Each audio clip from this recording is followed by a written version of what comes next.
I was lying on my kitchen floor, unable to breathe, blood trickling from my nose, when I heard my sister laughing upstairs as she uploaded the video of my mother beating me with a wooden chair to her private Instagram story. That was the moment I realized my family didn't just dislike me. They saw me as entertainment. But before I tell you how I made them pay for everything, if you're enjoying this story of justice and standing up for yourself, please hit that like button, subscribe to hear more stories like this, and drop a comment below telling me what you would have done in my situation. Your support means everything. Let me take you back to where it all started. My name is Alara, and for 26 years, I believed that family meant sacrifice. I believed it with every fiber of my being, the way you believe in gravity or the sunrise. Being the oldest daughter wasn't just a role in my family. It was an identity I'd wrapped around myself like armor that turned out to be made of paper. I believed that putting everyone else first was noble, that my dreams could be filed away in a drawer marked someday, that my pain was somehow less important, less real, less worthy of attention than keeping the fragile peace in a house that had never really been peaceful at all. I graduated from State University with a marketing degree, a piece of paper that had cost me 4 years of sleep deprivation, 2 years of student loan debt that still haunted my bank account, and countless hours working double shifts at a campus coffee shop just to afford textbooks. I'd walked across that stage with honors, my parents in the audience, my mother checking her phone throughout the ceremony, my father leaving early to beat traffic. Serena hadn't come at all. She'd had a pool party to attend. That degree, which I'd worked so hard for, which represented late nights and sacrificed social events and professors who'd actually believed in my potential, had gotten me exactly nowhere. For 8 long, soul-crushing months, I'd been searching for work in a job market that seemed designed to break people like me. I'd applied to hundreds of positions, tailored my resume until I could recite it in my sleep, practiced interview questions in the mirror until my reflection looked as tired as I felt. The rejections came in waves. Sometimes they were polite form emails. Sometimes they were just silence, which somehow felt worse. Living at home wasn't a choice I'd made. It was a trap that had closed around me when my savings ran out and my credit cards maxed out, and the rent for even a studio apartment in a questionable neighborhood exceeded what I could afford on unemployment benefits. Every month I stayed felt like another piece of my independence crumbling away. Another year added to my sentence in a prison I'd been born into. My parents, Richard and Eleanor, had perfected the art of making their disappointment in me a tangible presence in our home. It hung in the air like humidity, thick and inescapable. Richard was 53, a middle manager at a supply company who'd spent 30 years in the same position, nursing resentments about promotions he'd never gotten and respect he felt he deserved. He had a beer gut that strained against his polo shirts, thinning hair he combed over obsessively, and a habit of falling asleep in front of the television with his mouth open, snoring loud enough to rattle the windows. Eleanor was 51 but spent a fortune she didn't have on procedures and products to look 40. Botox had frozen her forehead into a permanent expression of mild surprise. Her hair was dyed an unnatural shade of blonde that didn't quite match her eyebrows. She wore velour tracksuits around the house like it was still 2005, and she spoke about her daughter Serena, my younger sister, with a breathless pride that she'd never once directed at me. They'd made it crystal clear from the time I could understand language that I was the responsible one, the good one. The one who didn't need attention or praise or encouragement because I was supposed to just know how to behave. Meanwhile, Serena, just 22 years old but with the emotional maturity of a spoiled teenager, was their pride and joy, their princess, their investment in a future that made absolutely no sense to anyone with a functioning brain. Serena had dropped out of community college after 1 semester, claiming that traditional education was stifling her creativity and entrepreneurial spirit. What she meant was that she didn't want to wake up for 8 a.m. classes or write papers or do anything that required sustained effort. Instead, she'd decided to become what she called an influencer, a term she wielded like it was a prestigious career rather than a pipe dream fueled by narcissism and my parents' retirement savings. She had about 15,000 Instagram followers, which sounds impressive until you realize that most of them were bots, spam accounts, or teenage boys who followed anything with a pretty face and a low-cut top. Her content, if you could call it that, consisted of selfies in designer clothes my parents bought her, photos of elaborate brunches at trendy restaurants they paid for, and aspirational posts about living your best life, written by someone who'd never worked a real day in her life. She was living entirely off my parents' money, draining their retirement accounts one designer handbag at a time, and they acted like she was building an empire. The house I grew up in sat on Maple Street in a middle-class neighborhood that had seen better days.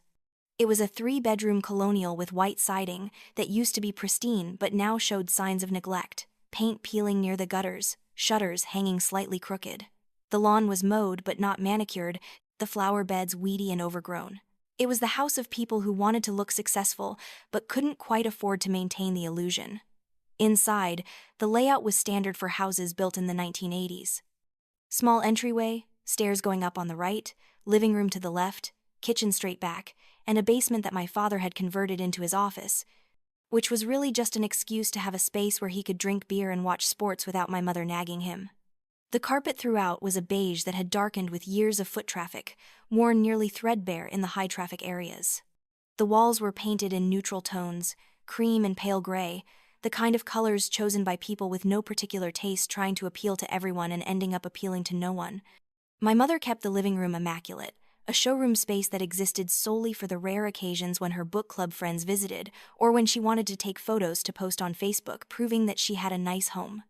The furniture was stiff and uncomfortable, a cream-colored sofa that we weren't allowed to sit on without permission, glass coffee table that had to be wiped down constantly to avoid fingerprints, decorative pillows arranged just so. That room was off-limits to me most days, as if my mere presence might somehow contaminate their carefully constructed image of middle-class success. I had the smallest bedroom, barely large enough for a twin bed pushed against one wall and a cheap desk from IKEA shoved under the window. The walls were still painted the pale pink my mother had chosen when I was 8, a color I'd outgrown by the time I was 12 but had never been allowed to change. My closet was so narrow I could barely turn around in it. I had one small bookshelf overflowing with paperbacks I'd collected over the years, books that had been my escape from this family, from this house, from the suffocating reality of never being good enough. The desk under the window was my workstation, where I spent hours each day hunched over my laptop, filling out job applications until my eyes burned and my back ached. I'd covered the wall above it with a corkboard filled with notes, motivational quotes I'd printed out trying to keep myself going, business cards from networking events, and a calendar where I marked off each passing day like a prisoner counting time. Serena's room, by contrast, was nearly twice the size of mine. When we were kids and I'd asked why she got the bigger room, my mother had explained that Serena needed more space for her things. Even then, at 10 years old, I'd understood what that really meant. Serena was more important. Serena deserved more. Serena's comfort mattered in ways mine simply didn't. Her room looked like a high-end boutique had exploded and then been ransacked by someone with no organizational skills whatsoever. Clothes covered every surface, draped over her chair, piled on her bed, hanging off her closet doors which she never closed. Most of them still had tags attached, designer labels visible, price tags that made my stomach turn when I saw them. $300 for a top she'd wear once. $500 for shoes that would sit in their box untouched. $1,000 for a handbag she'd carry twice before deciding it was last season. Shoeboxes were stacked against the walls like a shrine to excess, Jimmy Choo and Louboutin and Manolo Blahnik, names I only knew because Serena talked about them constantly, as if owning expensive things made her interesting. Her vanity, an ornate white piece that looked like it belonged in a French boudoir, was covered in makeup that cost more than my monthly phone bill. MAC and Urban Decay and Fenty Beauty, products she'd apply for a photo shoot that consisted of her taking selfies in her room with a ring light she'd made my parents buy her. That particular Tuesday morning started like so many others had over the past 8 months, a hollow feeling in my stomach, a mixture of hope and dread that had become my default emotional state. I had a video interview scheduled for 10:30, a marketing coordinator position at a mid-sized firm downtown called Stellar Media Solutions. I'd researched them obsessively, read every article about their recent campaigns, memorized their client list, studied their social media presence until I could probably run it better than whoever was currently in charge. The position wasn't glamorous, wasn't the dream job I'd imagined while sitting in marketing classes, listening to professors talk about building brands and crafting narratives. But it paid $42,000 a year, which was enough for me to afford a studio apartment, buy groceries without calculating every penny, maybe even have a little left over to start building my life back up. Most importantly, it was enough to get me out of this house, away from this family, towards something that resembled the future I'd once believed I could have. I'd prepared for this interview the way an athlete prepares for the Olympics. For 3 days, I'd practiced answers to common interview questions, recording myself on my phone and playing it back, cringing at my verbal tics and awkward hand gestures, forcing myself to do it again and again until I sounded confident and capable instead of desperate and damaged. I'd researched the company's competitors, prepared intelligent questions to ask, created a portfolio presentation showcasing my best work from internships, all on my own dime, my own time, my own diminishing reserves of hope. My outfit had been planned with the precision of a military operation. I had exactly 3 items of professional clothing that still fit properly and didn't look worn out. A navy blazer I'd bought from my college graduation, a white button-down blouse I'd found on clearance at Target, and black slacks that were starting to get shiny at the knees but were the best I had. I'd ironed everything the night before, steamed out every wrinkle, made sure there were no stains or loose threads. I'd borrowed a necklace from my mother's jewelry box without asking, a simple silver chain that made me look slightly less like someone who was barely keeping it together. I set up my laptop on the kitchen table because my room had terrible lighting and the Wi-Fi signal was weak. I cleared away the breakfast dishes my family had left, wiped down the counter, and positioned myself with the least cluttered background I could manage. The interview went well, or so I thought. The hiring manager seemed impressed with my portfolio, asked thoughtful questions about my experience from my internships, and even smiled when I described my approach to social media strategy. As soon as I ended the call, relief flooded through me. Maybe this was finally it. Maybe I could escape this house where I felt more like an inconvenient tenant than a daughter.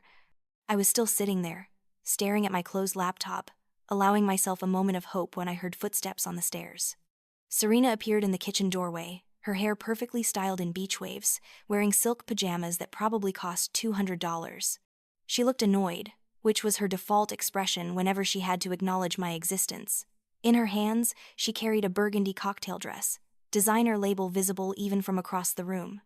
A large red wine stain spread across the front. She walked over and dropped the dress directly onto my laptop without a word.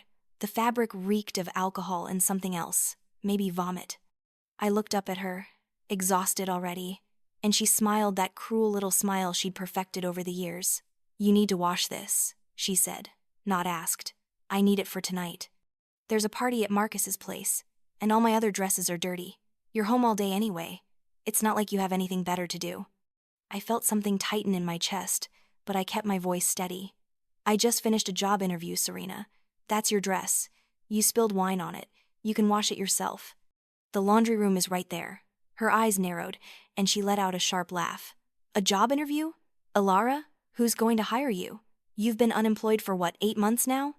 Maybe if you spent less time pretending to be busy, and more time being useful around here, Mom and Dad wouldn't be so disappointed in you." She reached over and grabbed my laptop, yanking it toward her. I caught it just before it fell, my heart hammering. That laptop held everything. My portfolio, my applications, my only connection to potential employers. "Give it back," I said, standing up. "Or what?" She held it just out of reach, enjoying my panic. "You'll tell Mom?" "She already knows what a failure you are. We all do. You should be grateful we even let you stay here. Most parents would have kicked you out by now." I grabbed the laptop from her hands, holding it against my chest. "Get out of the kitchen, Serena. I'm not your maid." For a second, something flickered in her expression. Surprise, maybe. I'd never stood up to her so directly before. But before either of us could say anything else, we heard the front door open. Mom was home. Eleanor walked into the kitchen, carrying shopping bags from the outlets where she and Serena spent every Thursday afternoon. She took one look at Serena's pouty expression and then turned to me with immediate accusation in her eyes. "What did you do?" she asked me. Not what happened, not what's wrong, but what did you do? As if everything that went wrong in this house was automatically my fault. "I didn't do anything," I said. "Serena wanted me to wash her dress, and I told her to do it herself. I just had an important interview." "An interview?" my mother repeated, her voice dripping with skepticism. She set down her shopping bags with more force than necessary. "You had an interview while I was out buying your sister clothes for her content creation. Do you know how much I spent today supporting her career?" "Serena doesn't have a career, Mom.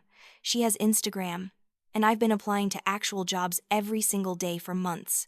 This interview could change everything for me." My mother's face hardened in that particular way I'd learned to fear growing up. Her lips pressed into a thin line, her eyes going cold. "Don't you dare disrespect your sister's work. She's building a brand. She has followers. What do you have? A degree that's gotten you nowhere?" The words hit me like physical blows, but I'd heard variations of them so many times they'd almost lost their sting. Almost. Serena jumped in, her voice taking on that whiny tone she used to manipulate our parents. She was so mean to me, Mom. I just asked her nicely to help me out, and she started yelling at me. She acts like she's too good for this family. I never yelled, I said, but I knew it didn't matter. Facts never mattered when Serena was performing. My mother took a step closer to me, and I instinctively backed up against the counter. You live in my house, she said quietly, which was somehow worse than yelling. You eat my food. You use my electricity and my water and my Wi-Fi. The least you can do is help your sister when she asks. Or do you think your cheap college degree gives you the right to act superior? That stung worse than the rest because my parents had constantly held my education over my head. They'd paid for 2 years at a state school before telling me I needed to take out loans for the rest because Serena needed money for her lifestyle. I was still paying off those loans while working as a barista during my last 2 years of college. I'm not a servant, I said, hating how my voice shook. I'm your daughter too. I deserve respect. Respect? Eleanor's voice rose sharply. You want respect? Earn it. Get a job. Move out. Until then, you follow the rules of this house. Now I'm going to ask you one more time. Are you going to help your sister or not? Something in me finally broke. All the years of being second best, of being the responsible one who got nothing in return, of watching my sister waste their money while I scraped by. All of it came pouring out in 3 words. No, I won't. The slap came so fast I didn't see it coming. My mother's hand connected with my cheek, with enough force to snap my head to the side. Pain exploded across my face, sharp and stunning. I staggered, catching myself on the counter, my ears ringing. What did you say? My mother demanded. I looked up at her, my cheek burning, tasting blood where I'd bitten my tongue. Before I could respond, she grabbed a fistful of my hair and slammed my face down onto the edge of the kitchen table. The world went white with pain. I felt something in my nose crunch, warm blood immediately streaming down my face and onto the floor. Through the haze of agony, I heard my father's voice from the living room. He'd been home the whole time, watching television, listening to everything. Eleanor, he called out, not even bothering to come see what was happening. Teach her a lesson. Pain is the only thing that makes them learn. I was on my hands and knees now, trying to breathe through the blood, trying to understand how this had escalated so quickly. My mother stood over me, breathing hard, and then I heard her footsteps move away. For a second, I thought it was over. Then I heard the scrape of wood against tile. I looked up just in time to see my mother lifting one of the heavy oak dining chairs, the ones my grandfather had made decades ago. Solid wood, substantial weight. She raised it above her head, and I tried to move, tried to crawl away, but I wasn't fast enough. The chair came down on my back with devastating force. The crack echoed through the kitchen. I couldn't breathe. I couldn't move. Agony radiated from my spine through every nerve in my body. I collapsed fully onto the floor, my vision swimming with black spots, gasping for air that wouldn't come. Through the pain, I heard footsteps on the stairs. Serena's voice, bright with amusement. Oh my God, you actually hit her with a chair. This is insane.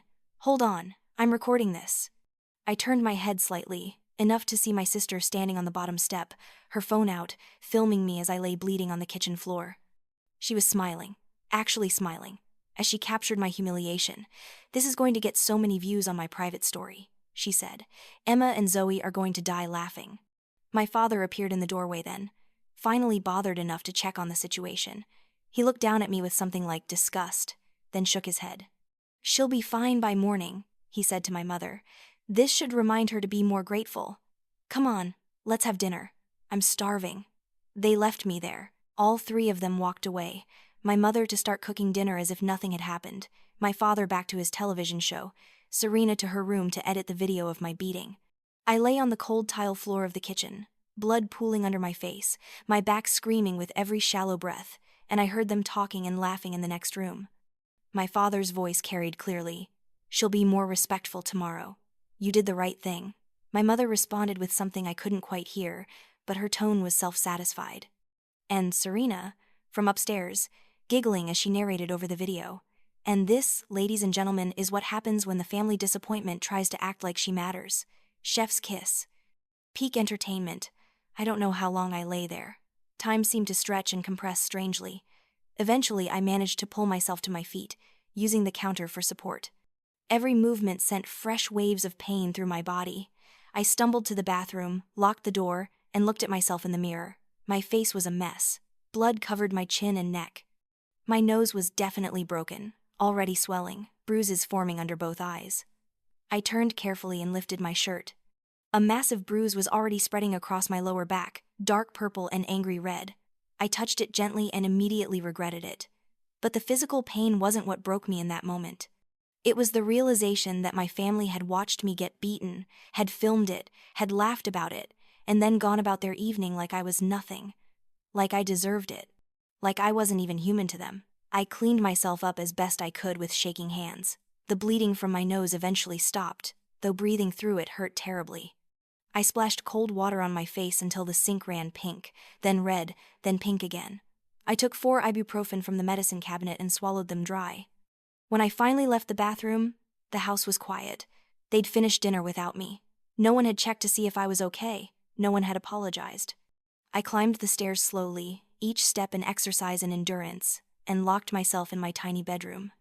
That night, I lay in bed, unable to sleep, staring at the ceiling, feeling something fundamental shift inside me. The pain in my back was nothing compared to the cold clarity settling over my thoughts. For 26 years, I'd believed that if I was good enough, patient enough, selfless enough, my family would love me. But they didn't. They never had. To my parents, I was an obligation, a disappointment, a servant. To Serena, I was a punching bag and a source of entertainment. And in that moment of absolute clarity, lying in the darkness with my body broken and my spirit finally angry instead of sad, I made a decision. I was done being their victim. I was going to make them pay for everything. The next morning, I woke up feeling like I'd been hit by a truck. My back had stiffened overnight, making it nearly impossible to get out of bed without gasping. The bruises on my face had deepened to spectacular shades of purple and yellow. When I finally managed to stand and look in the mirror, I barely recognized myself. But something was different. I felt different. The fog of self-doubt and people-pleasing that had clouded my thinking for years had lifted.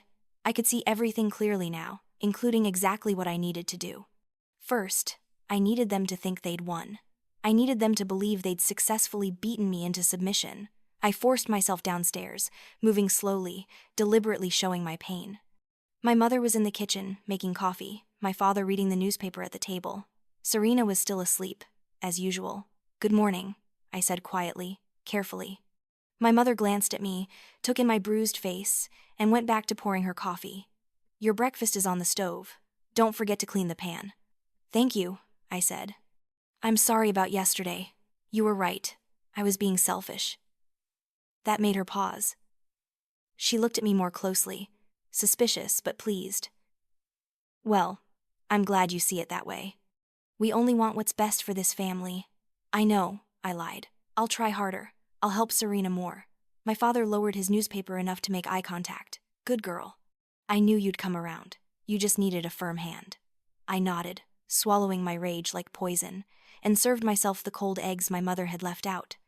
I ate in silence while they discussed their day, planning a lunch with friends, talking about Serena's upcoming photo shoot as if she were a legitimate model instead of someone taking selfies in their backyard. After breakfast, I cleaned the kitchen thoroughly, washed Serena's wine-stained dress by hand, and hung it carefully to dry. When she finally emerged around 11, I offered to make her breakfast. She looked surprised but accepted with a shrug. Over the next few days, I played the role of the perfectly submissive daughter. I woke early to make breakfast. I cleaned Serena's room without being asked. I ran errands for my mother. I kept my head down and my mouth shut. And slowly, I watched my family relax, confident that they'd successfully broken me. What they didn't know was that every act of submission was camouflage. Every moment of seeming defeat was actually strategic planning. On the 3rd morning after the beating, I deliberately wore a tank top when I went outside to get the mail. Our neighbor, Mrs. Henderson, was watering her roses next door. She was a widow in her 70s, sharp as a tack, and had always been kind to me when I was growing up. "Good morning, Alara," she called out, then stopped mid-wave when she saw me. Her face changed immediately, eyes widening as she took in my still-fading facial bruises and, more importantly, the massive purple and black bruise visible on my back where my tank top didn't quite reach. "Oh my God, honey, what happened to you?" I pulled my tank top down quickly, as if trying to hide it, and forced a shaky smile. I fell down the stairs the other night. So clumsy. I'm fine, really, Mrs. Henderson set down her watering can and walked to the fence that separated our properties. She looked at me with such concern that I almost broke character. That doesn't look like a fall, sweetheart. That looks like someone hit you with something. I shook my head, letting my eyes fill with tears that weren't entirely fake. Please don't worry about it, Mrs. Henderson. I'm okay. I just need to be more careful. She watched me for a long moment, and I could see her mind working, putting pieces together. She'd lived next door for 20 years. She'd seen how my parents treated me compared to Serena. She wasn't stupid. Alara, she said quietly, if you ever need help, if you need someone to talk to or somewhere safe to go, my door is always open, day or night. Do you understand? I nodded, still playing the frightened, defeated daughter, and hurried back inside. But I knew I'd planted a seed. Mrs. Henderson wouldn't forget what she'd seen. That afternoon, while everyone was out, my father at work, my mother and Serena at the mall spending more money they didn't have, I went down to the basement. My father's office was usually locked, but he was predictably careless with keys. I'd watched him hide the spare under a loose floorboard near the water heater years ago. The office was exactly what you'd expect from a man who thought he was more important than he was. Cheap fake leather furniture, motivational posters on the walls, and a large metal filing cabinet next to an old safe he'd bought at a yard sale decades ago. I'd seen him open that safe exactly once, when I was 16 and he was showing off to one of his drinking buddies. He'd thought I wasn't paying attention, but I'd memorized the combination, his and my mother's wedding anniversary, because he was that unoriginal. My hands shook as I spun the dial. Right to 18, left to 07, right to 92. The safe clicked open. Inside was exactly what I'd hoped to find, and so much worse than I could have imagined. There were insurance documents with my name on them, policies my parents had taken out claiming I had various medical conditions I didn't actually have. I photographed every page. There were tax returns showing income my father had never reported, cash payments from under-the-table handyman jobs he did on weekends. I photographed those too, but then I found something that made my blood run cold. At the bottom of the safe, in a manila envelope, was a copy of my grandmother's will. My mother's mother had passed away 3 years ago, and I'd been told there was no inheritance, that she'd spent everything on her care facility. But according to this document, my grandmother had left me $50,000 in a trust fund to be released to me when I turned 25. I'd turned 25 over a year ago. I checked the attached bank statements with hands that wouldn't stop shaking. The account had been opened in my name but with my parents listed as co-signers. They'd been systematically draining it, a few thousand at a time, over the past 18 months. There was less than $5,000 left. They'd stolen my inheritance. They'd stolen the money my grandmother had saved for me, probably knowing exactly what her daughter had become, trying to give me a way out. I photographed everything, my anger so cold and focused it felt like ice in my veins. Then I found something else. Receipts for Serena's designer clothes, her new laptop, my mother's jewelry, all purchased with what I now knew was my money. They'd used my inheritance to fund the very lifestyle they'd used to mock me. I closed the safe carefully, replaced everything exactly as I'd found it, and went back upstairs. I'd been gone less than 40 minutes. No one would ever know I'd been there. That evening at dinner, I played my part perfectly. I complimented my mother's dry chicken. I asked Serena about her day. I listened to my father complain about his boss, and the entire time, the phone in my pocket held the evidence that would destroy them all. The next day, I called in sick to a job I didn't have, told my parents I needed to rest, and instead took the bus across town to meet my old friend Ben. We'd gone to college together, stayed close even after graduation. He'd gotten a good job at the Department of Social Services right after we graduated, working in welfare fraud investigation. We met at a coffee shop far from my neighborhood, one of those trendy places with exposed brick and overpriced lattes. Ben arrived looking concerned. He'd already seen my face, the bruises still visible though fading, and he hugged me carefully like he was afraid I might break. "Alara, what the hell happened to you?" he asked as we sat down in a corner booth. "I need your help," I said. "And you need to promise me that what I'm about to show you stays between us until I'm ready to move forward. Can you promise me that?" He nodded immediately. "Of course. You know you can trust me." I pulled out my phone and showed him everything. The photos of my back, taken in the mirror the morning after. The pictures of the documents from the safe, the insurance fraud, the tax evasion, the stolen inheritance. I told him about the beating, about Serena's video, about years of emotional and financial abuse. Ben's face went from concern to shock to absolute fury as I talked. When I finished, he sat back in his chair, running his hands through his hair. Jesus Christ, Alara. This isn't just family dysfunction. This is organized criminal activity. Insurance fraud alone can carry jail time. The tax evasion, the embezzlement from a trust, assault, and battery. Your parents are looking at serious prison time if this all comes out. Good, I said simply. He looked at me carefully. Are you sure you want to do this? Once you report them, there's no going back. This will destroy your family. They destroyed me first, I said. I'm just returning the favor. Ben nodded slowly. Okay. Then let's do this right. We need to build an airtight case. The IRS is going to want to see those tax documents. The insurance companies will want the proof of fraud. And for the assault charges, we need that video Serena took. I frowned. I don't have access to her phone. We don't need her phone, Ben said. She posted it to her private Instagram story, right? Those can be downloaded. Do you know anyone who follows her private account? I thought about it. Serena had about 100 people on her private story, mostly friends from high school and community college. I'd gone to school with some of them too. There was one girl, Madison, who'd always been uncomfortable with how Serena treated me. I think I might, I said. Good. Reach out to her. Tell her you need to see the video for legal purposes. If she's any kind of decent person, she'll help. And don't worry, Ben added, pulling out a notepad. I'm going to walk you through exactly what you need to do, who you need to contact, and in what order. We're going to make sure this sticks. For the next 3 hours, we planned. Ben explained how to file complaints with the IRS, how to report insurance fraud, how to contact the police about domestic violence. He gave me the names of specific investigators he knew who were honest and thorough. He helped me set up a new email account and showed me how to use a burner phone app so my communications couldn't be traced back to me immediately. You'll want to stay anonymous at first, he explained. Submit everything through official channels but don't attach your name until you're safe. Once the investigations start, your family is going to know someone reported them.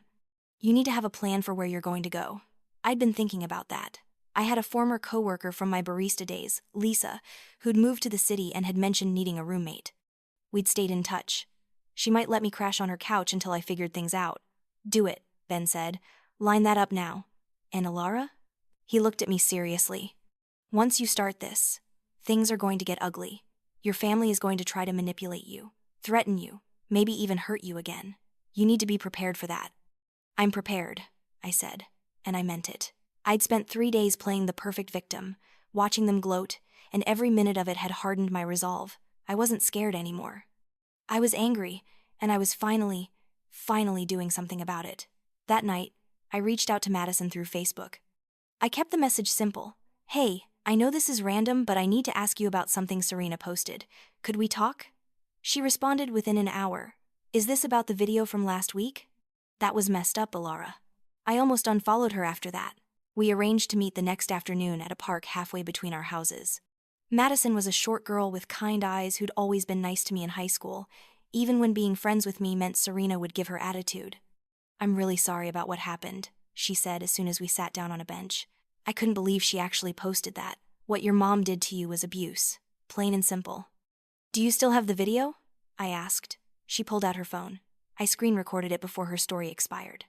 I was actually thinking about sending it to someone, like the police or something, but I didn't know if you'd want me to. I need it, I said. I'm filing charges. Against all of them. Madison's eyes widened, but she nodded and immediately airdropped the video to my phone. Good, she said firmly. They deserve it. Your family has treated you like garbage for years, and everyone knows it. I'm so glad you're finally standing up for yourself. The video was worse than I remembered. Maybe because I'd been in too much pain to really process it the first time. But watching it now, seeing my mother raise that chair above her head, seeing myself collapse to the floor, hearing Serena laugh, it was damning.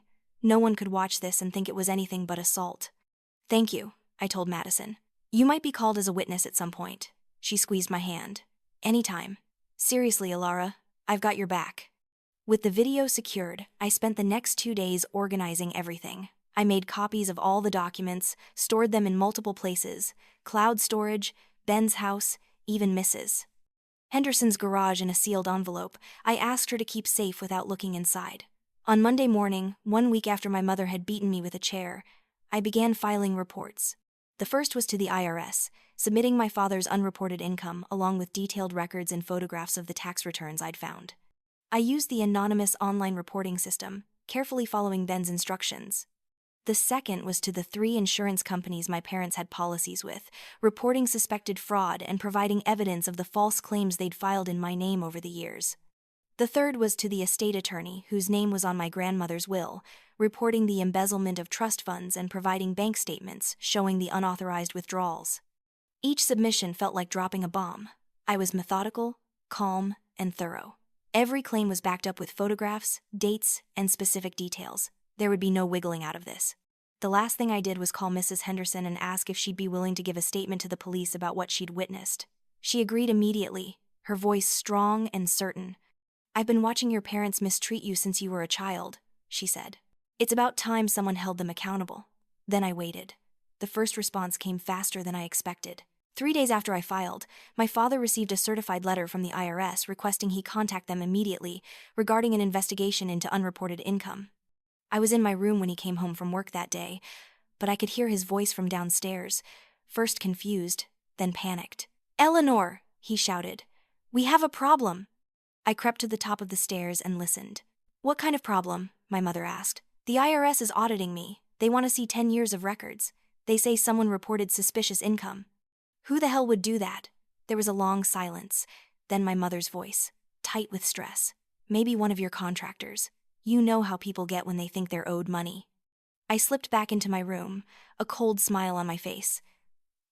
That was just the beginning. The next day, the insurance companies called. First one, then another, then the third. Each conversation followed the same pattern: initial confusion, then mounting alarm as my parents realized the scope of the investigations. I played my part beautifully, acting concerned, asking if I could help, watching them try to figure out who had betrayed them. They never once suspected me.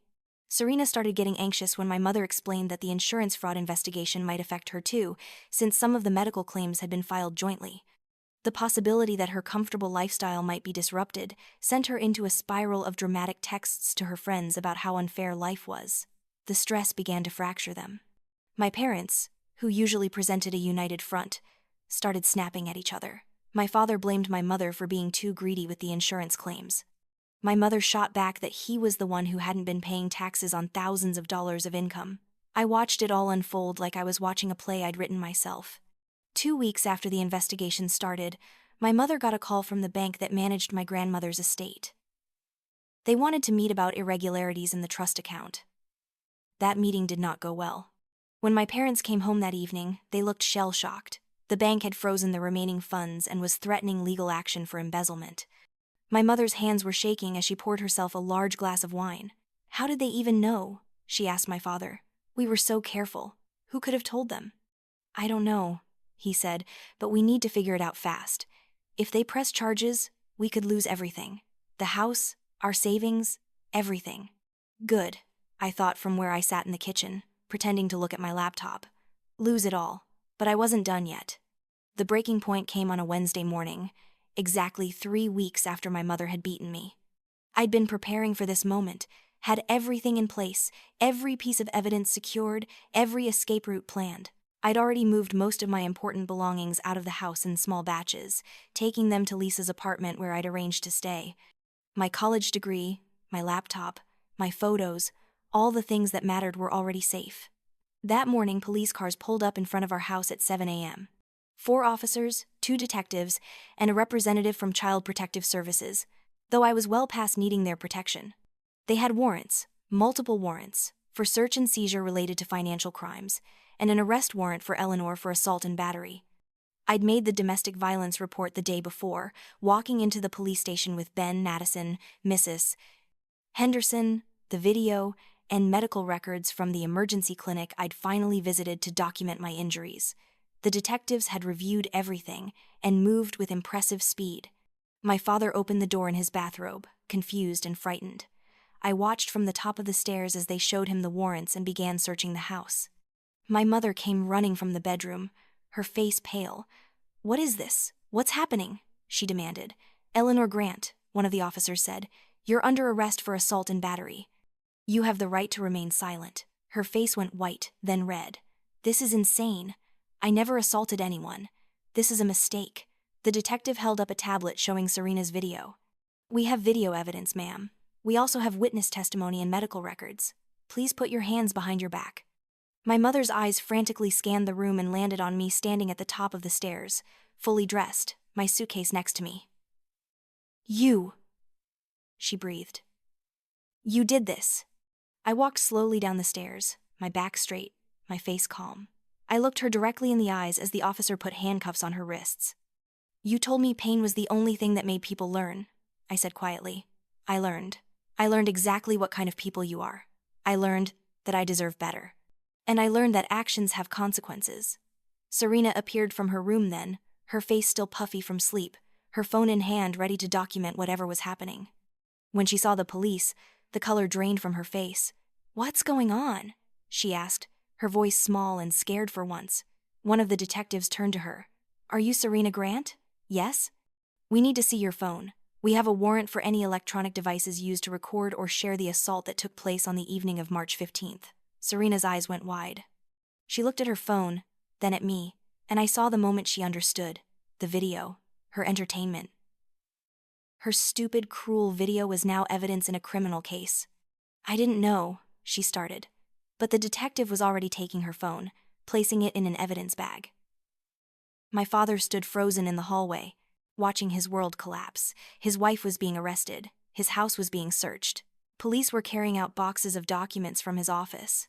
And through it all, he just stared at me with something like disbelief. "How could you do this to your own family?" he asked. I picked up my suitcase and walked toward the door. "You did this to yourselves," I said. "I just made sure everyone else could see what I'd been living with, Mrs. Henderson was standing on her porch as I left, and she gave me a firm nod of support. Ben was waiting in his car at the end of the driveway. I put my suitcase in the trunk and got in the passenger seat. "You okay?" he asked. I watched the police lead my mother to their car, watched my father try to stop them and get Warren to step back, watched Serena standing in the doorway crying for the first time about something that actually mattered. "I'm perfect," I said. The legal consequences unfolded over the following months like dominoes falling. My father was charged with tax evasion and filing false tax returns. He faced multiple counts, one for each year of unreported income. My mother was charged with assault, battery, and conspiracy to commit insurance fraud. Together, they faced embezzlement charges related to my grandmother's trust fund. The IRS seized their bank accounts as they investigated. The house went into foreclosure because they couldn't make the mortgage payments without access to their money. Everything they'd built on a foundation of lies and stolen funds crumbled. My father took a plea deal, 2 years in federal prison plus restitution and fines. He'd be 58 when he got out, his reputation destroyed, his career over. My mother fought the charges at first, but the video was too damning. No jury was going to watch a mother beat her daughter with a chair and call it discipline. She eventually accepted a plea deal too, 18 months in county jail, 3 years probation, and a permanent restraining order preventing her from contacting me. Serena wasn't charged with any crimes, but she lost everything anyway. With my parents' assets frozen and then seized, there was no more money for her lifestyle. No more designer clothes, no more fancy dinners, no more pretending to be an influencer. She had to get a real job, minimum wage at a retail store, and her 15,000 followers slowly drifted away when they realized she had nothing interesting to post anymore. The trust fund case was handled separately in civil court. I sued for the full value of what my grandmother had left me, plus interest and damages. My parents didn't have the resources to fight it. I won a judgment for $87,000, which included the stolen funds plus appreciation and penalties. Collecting it took longer, since most of their assets were already seized by various government agencies, but eventually I received a settlement that included the proceeds from the forced sale of their house and various possessions. It wasn't the full amount, but it was enough. More importantly, I was free.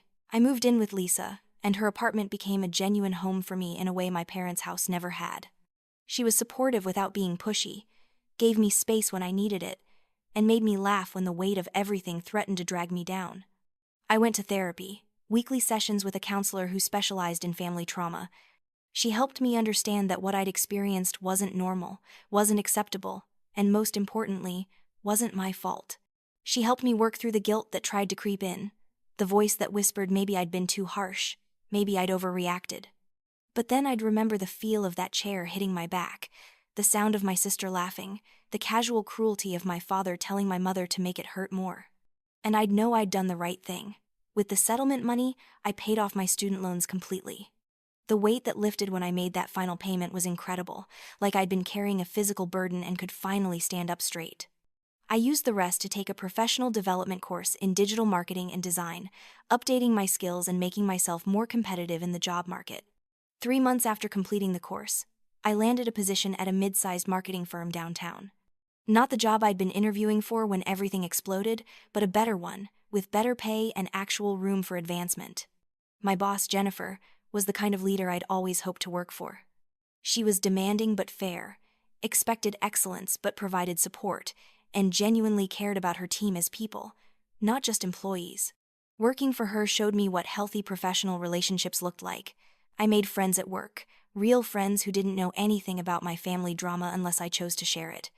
To them, I was just Alara, the marketing coordinator with a good eye for social media strategy and a slightly wicked sense of humor that came out after a few drinks at happy hour. Ben and I stayed close. He'd stuck with me through the entire legal process, attended hearings when I needed moral support, and celebrated each small victory along the way. About 6 months after everything settled, our friendship shifted into something more. It happened naturally, over coffee that turned into dinner, that turned into a long walk through the city, talking about everything and nothing. He kissed me on a bridge overlooking the river, and it felt like the most natural thing in the world. He's patient with me in ways I didn't know I needed. When I have nightmares about that night in the kitchen, he holds me without asking questions. I'm not ready to answer. When I flinch at sudden movements, he moves more slowly around me. When I doubt myself, he reminds me of my strength. We moved in together a year after my parents went to prison, a sunny 2-bedroom apartment with a balcony that overlooks the city. I have my own space, my own things, my own life that I've built from scratch. The physical scars have faded, my nose healed slightly crooked, but it gives my face character, Ben says. The bruise on my back left a faint mark, barely visible, a shadow under my skin that only shows in certain lights. I used to hate looking at it, but now I see it differently. It's a reminder that I survived, that I fought back, that I refused to be broken. 2 years after that terrible Wednesday morning, I received a letter. The return address was from a women's shelter across town, and the handwriting was familiar but shaky. It was from Serena. I almost threw it away without reading it, but curiosity won out. I opened it carefully, Ben reading over my shoulder, and found 3 pages of rambling, emotional confessions. She wrote about how hard her life had become, how working 40 hours a week at a job she hated had shown her what real exhaustion felt like, how losing all her followers and her lifestyle had forced her to face how shallow and empty her existence had been. She wrote that she was in therapy now, court-ordered after she'd had a breakdown at work that resulted in her breaking a display case. She was learning about narcissism and enabling and family dysfunction. And she wrote that she was sorry, not just the casual sorry that comes easy, but pages of detailed apologies. She was sorry for treating me like a servant, sorry for filming my beating, sorry for years of cruelty and mockery, sorry for not standing up to our parents, sorry for being part of the system that broke me down. She didn't ask for forgiveness. She said she didn't deserve it. She just wanted me to know that she understood now, too late, what she'd been part of, and that she was trying to become a better person, though she knew it might take the rest of her life. The letter ended with, "You were always the strong one. I was just too selfish and stupid to see it. I hope you're happy now. You deserve to be happy." I read it twice, then set it down on the coffee table. Ben watched my face carefully. "How do you feel?" he asked. I thought about it. I felt distant, like I was reading about someone else's life. The anger that had driven me to expose my family had long since cooled into something calmer, more like acceptance. "I don't forgive her," I said finally. "Maybe I will someday, but not now. She was 22, not a child. She made her choices. That's fair," Ben said. "You don't owe her anything. Not forgiveness, not a response, nothing." But I found myself writing back anyway. Not a long letter, just a short note. I acknowledged that I'd received her apology. I told her I hoped therapy was helping her. I told her I'd moved forward with my life and was doing well. And I told her that I needed space, possibly forever, but that I didn't wish her harm. I didn't tell her where I lived or where I worked. I sent it through a P.O. box Ben had set up for me, just in case. I didn't want reconciliation. I just wanted closure. I never heard from my parents. My mother was released after serving 13 months with good behavior, and she moved to another state to live with her sister, my aunt who'd always been almost as toxic as she was. My father did his full 2 years and came out to a world that had moved on without him. According to Ben, who had friends who kept tabs on these things, my father was working as a night shift janitor at a commercial office building. My mother got a job as a cashier at a grocery store. They lived in a small apartment and struggled to make ends meet. Part of me felt something like pity when I heard that, but mostly I felt nothing. They'd made their choices, treated their daughter like garbage, stolen from her, beaten her, and now they were living with the consequences. That seemed like justice to me. I'm 29 now, 3 years past that terrible night that changed everything. I got promoted to senior marketing coordinator last month, with a salary that lets me save money and actually plan for a future. Ben and I are talking about getting married, though we're taking our time, building something solid and healthy.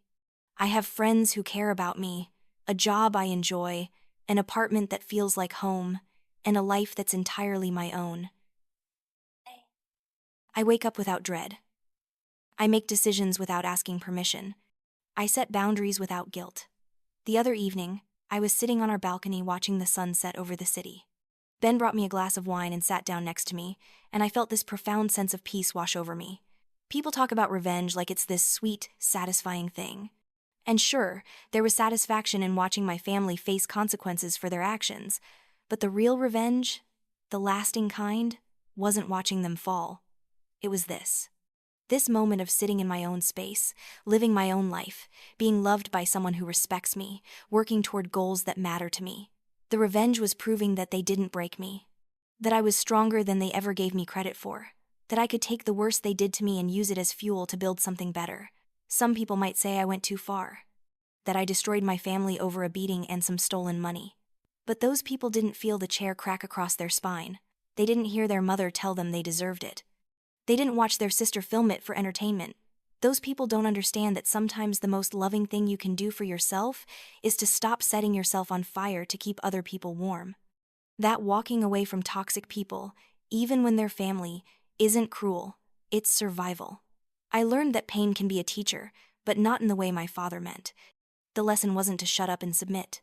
The lesson was that I deserved better, that I was strong enough to demand better, and that no one, not even family, had the right to treat me as less than human. So here's what I want to know. If you were in my situation, what would you have done differently? Would you have fought back like I did? Or would you have tried to forgive and move forward? Drop a comment below and let me know your thoughts. And if this story resonated with you, if you've ever had to make the impossible choice between family and self-preservation, hit that like button and subscribe for more stories about finding strength in the darkest moments. Because at the end of the day, the best revenge isn't watching your enemies suffer. It's refusing to let them make you suffer anymore. That's true freedom, and I finally have it.